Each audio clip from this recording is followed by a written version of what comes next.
Speaker number 19, Dhaniya Venkat, to the virtual stage with her speech titled, It's Maze Time. Please welcome Dhaniya to the virtual. You all know why you're at home this very moment, right? Yes, because of the COVID-19 situation. Last year, we were performing our speeches on beautiful stages. Now here I am performing it over a Zoom session. If the coronavirus situation never happened, then we would be in another place other than our homes right now, and I would have not mentioned anything because, of course, we wouldn't have known. All the people in the Zoom session, let me ask you a few questions. Have your lives turned completely upside down in the last few months? Have you been doing homeschool or working from home? Have you been stuck inside your house lately? Or have you not been able to see your friends or relatives in person? Well, you're not alone. We all know that everyone in the whole world is doing the same thing as we are. We all undergone a huge change. But the big part is, if you've gotten used to it and learned how to handle it, then you have done a wonderful thing called adapting to change. And if you guessed it, that's what my speech is about. I'll be using this book as a great example for adapting to change. It's called Who Moved My Cheese by Dr. Spencer Johnson. This book is, before we talk more about the book, we need to know what the book is about. It explains the concept of adapting to change in a way that is easy for everyone to understand. It may be a simple story, but it has a miraculous message that sticks with you forever. That's what's so great about the book. Especially when it comes to personal leadership, we all need to know how to adapt to change. Now for the part you've all been waiting for, story time! Once long ago in a land far away, there lived two poor characters going through a maze. There were two mice named Snip and Scurry, and two little people named Hem and Haw. Every day, the four characters will go through the maze looking for cheese. The maze, however, was a labyrinth of corridors and chambers, some containing delicious cheese. But there were also dark corners and blind alleyways leading nowhere. It was an easy place for anyone to get lost. It made life in the maze more complicated and challenging. The characters found their own kind of cheese one day at Cheese Station C. Every morning after that, the mice and the little people dressed in their running gear and headed over to Cheese Station C. But after a while, a different routine set in for the little people. After all, they did know where the cheese was and how to get there. They had no idea where the cheese came from or who put it there. They just assumed it would be there. As soon as they arrived at Cheese Station C, they settled in and made themselves at home. They hung up their jogging suits, took off their running shoes, and slipped on their slippers. This is great, said Hem, chomping on some cheese. There's enough cheese here to last us forever. The little people felt happy and successful and thought they were now secure.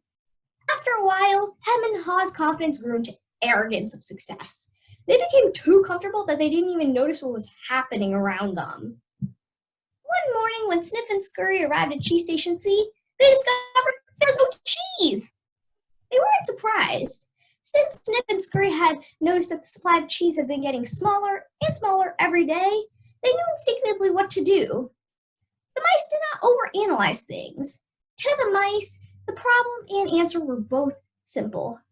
The solution at Cheese Station C changed, so Snip and Scurry decided to change as well. They both looked out into the maze and were quickly off in search of new cheese. Later that same day, Hem and Haw arrived at Cheese Station C.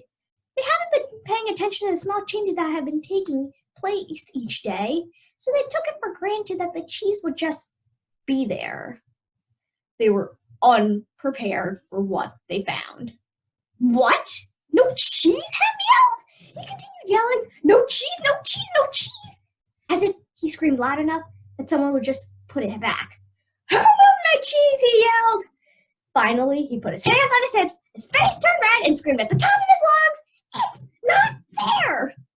So because cheese was important to them, the two little people spent a long time trying to decide what to do.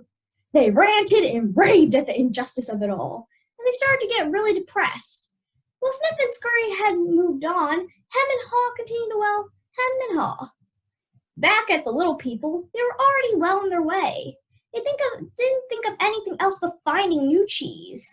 They didn't find Eddie for some time until they went to an area of the maze where they'd never been before. Cheese Station C. They squealed in delight. They'd finally found what they'd been looking for, a great new supply of cheese. In the meantime, back at Cheese Station C, Hall was getting tired of waiting for the situation to improve. He began to see that the longer they stayed in their cheeseless situation, the worse off they would be.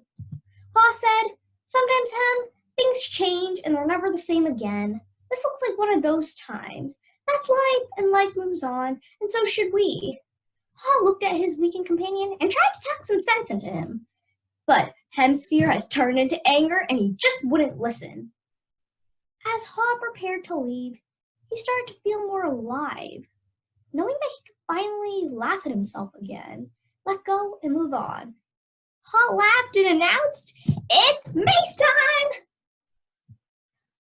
I'll let you all read the remaining of the story from the book yourselves to find out how Hall overcame his fears, moved in a new direction, and finally found, well, I'll let you guys finish that sentence if you get a chance to read the book. Cheese is a metaphor for what you want in life. In the maze is where you look for what you want. Like the characters in the story, everyone faces unexpected change, so change is inevitable and also not a bad thing. Change happens, so we gotta learn how to deal with it, so we can enjoy less stress and more success. Here are my citations. You can find the book Who Moved My Cheese. Maybe you could search it up on the internet. And I have a YouTube link where I watched a video on the book, which is also cool too. So get ready for the cheese to move so you can move with the cheese. Thank you all for listening to my speech, and I hope you enjoyed. Green, good job. Very good. Dhaniya, what grade are you in? Please tell everybody what grade are you in. Surprise everybody by telling them how young you are. 5th grade. Grade, okay? This child is in the 5th grade. She is in the advanced group. And we saw how she performed. She is in a group with 10th graders, 5 through 10. Yes, in the advanced group. So this was Dhaniya's second time in this workshop, in these workshops. Dhaniya is a motivated young lady. She actually won Class Spirit of Success last time she was in the workshops. She gave her best efforts to the program again. Her speeches were well thought out and presented with poise. She does not allow distractions to get in her way, receives feedback very well, and applies them to her speeches. She performed her roles diligently and with consistent quality. There were some brief moments of forgetfulness, but she proved that she can bounce back strongly. Dhaniya won the Shining Moments ribbon once. Dhaniya, in addition, participated actively in speech evaluation and extempore debate sessions, led a word of the day session, served as a debate moderator, and completed an outside speech. With all of these, she has met all requirements to become an advanced youth leader bronze in the DSI educational program. Congratulations, Dhaniya. You are now eligible to move on up to the upper level in the program. Thank you. Congratulations. Great job, Dhaniya. Dhaniya, Venkat is the winner in this category.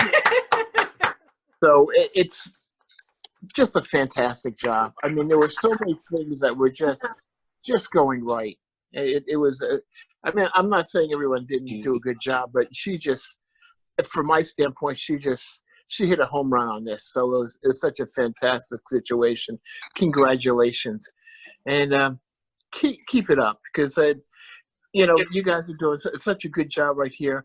I'd like to hear you guys in the future and see where you take it the next time. You take care now, huh? Thank you Congratulations. so much. Thank you. You have anything to say, Dhaniya? I think I never really expected this, honestly. That's good. That's good. Well done. Wonderful guess, job. You work hard, and I'm proud of all of you kids. All of you kids. Thank you. Good job. Thank you.